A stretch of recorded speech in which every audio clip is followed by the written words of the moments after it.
Bonjour à tous, je suis très content de vous retrouver pour une nouvelle vidéo. Aujourd'hui, on va parler signes de reconnaissance. Donc la reconnaissance, on entend un petit peu partout, j'ai besoin de reconnaissance, tu ne donnes pas de reconnaissance. Mais au final, qu'est-ce que c'est que la reconnaissance? Qu'est-ce qu'un signe de reconnaissance? Les signes de reconnaissance sont un besoin tellement fort qu'on appelle une soif en analyse transactionnelle que certains enfants, certaines personnes préfèrent recevoir des signes de reconnaissance négatifs plutôt que de ne pas en recevoir du tout. C'est typiquement l'enfant qui sera turbulent, qui va faire exprès de chercher la maîtresse, chercher les éducateurs, chercher ses parents pour avoir une réaction d'eux, même s'il sait que ça sera une réaction négative, une punition, une sanction, mais au moins il recevra une punition, au moins il recevra un signe de reconnaissance plutôt que d'être totalement ignoré. Donc les signes de reconnaissance, ils peuvent être verbaux, non verbaux, conditionnels, inconditionnels, positifs ou négatifs.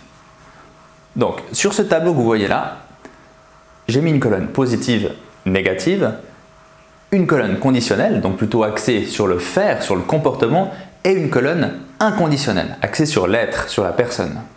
Donc, un signe de reconnaissance positif, conditionnel, ça serait ça. Fiston, regarde-moi s'il te plaît. Oui, papa. Il est super ton devoir d'histoire. Merci, papa. Il est super ton devoir d'histoire, c'est positif et c'est conditionnel. Le signe de reconnaissance est axé sur le comportement de l'enfant, sur son devoir d'histoire qu'il a bien réussi. Donc c'est quelque chose de positif, n'hésitez pas à en donner.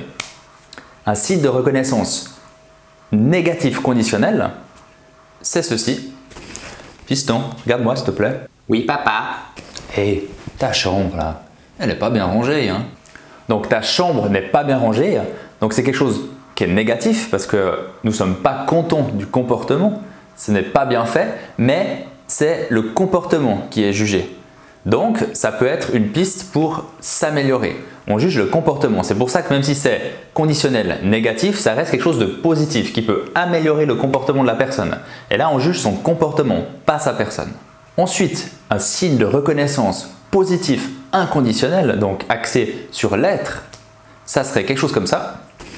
Fiston, regarde-moi s'il te plaît. Oui, papa. T'es un enfant génial toi. Hein? Merci, je t'aime, papa. Voilà, donc là, tu es un enfant génial, c'est positif et c'est sur la personne, sur l'enfant. C'est lui qui est génial, c'est pas son comportement, c'est sa personne. Ce qui se passe très souvent en entreprise, dans le monde du travail, c'est qu'il y aura des signes de reconnaissance positifs conditionnels, mais assez rarement inconditionnels. Comme si c'était un tabou un peu de remercier la personne, son être, mais qu'on ne devait juger que son comportement, comme elle est sur son lieu de travail. Et puis ça, c'est une grave erreur. Et pour finir, le signe de reconnaissance négatif inconditionnel. Fiston, regarde-moi s'il te plaît. Oui, papa. Tu es nul. D'accord, papa. Voilà, donc là comme ça, vous pouvez regarder et puis vous dire non mais c'est... Jamais il faut faire ça. Effectivement, il ne faut pas le faire parce que c'est juste destructeur. Ça n'amène rien de constructif. C'est juste destructeur pour la personne qui reçoit. Mais c'est encore des choses que les gens font encore énormément et surtout avec les enfants. On entend très souvent tu es méchant, tu n'es pas gentil, tu es inintéressant. Voilà, c'est plein de choses qui sortent spontanément sans se rendre compte et ce sont des signes de reconnaissance négatifs inconditionnels. Et ça, c'est vraiment à bannir. Les besoins de signes de reconnaissance seront différents à chaque personne, souvent liés au nombre de signes de reconnaissance qu'il y avait dans notre famille quand nous étions enfants. Donc il y a 5 manières de gérer les signes de reconnaissance. La première, c'est les donner. Donc est-ce que j'en donne? Est-ce que j'en donne pas assez? Est-ce que j'en donne trop? La deuxième, c'est les recevoir.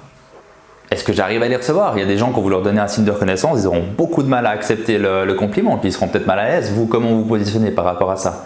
Est-ce que quand vous le recevez, vous êtes content? Vous êtes mal à l'aise? C'est aussi toute une gestion, comment recevoir les signes de reconnaissance.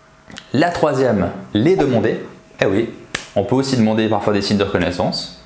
La quatrième, c'est les refuser. Quand quelqu'un nous donne un signe de reconnaissance, on n'est pas toujours obligé de l'accepter. Et la cinquième, la plus importante à mon sens, car je pense que beaucoup de gens oublient, c'est son donner à soi-même. Très important, n'hésitez pas quand vous êtes fier de vous, même si c'est des petites choses, donnez-vous un signe de reconnaissance. Ils sont souvent même plus précieux que ceux que les autres nous donnent, car ils viennent de nous. On est au bout de cette vidéo, j'espère que ça t'a plu. En tout cas, moi je trouve que c'est un sujet hyper intéressant. Je t'invite à t'observer, te regarder, comment tu te comportes avec ces signes de reconnaissance, comment tu en donnes, comment tu les reçois, est-ce que tu t'en donnes à toi-même? Pose-toi des questions là-dessus. Essaye d'avoir un œil un peu plus attentif sur ce sujet dans ces prochains temps.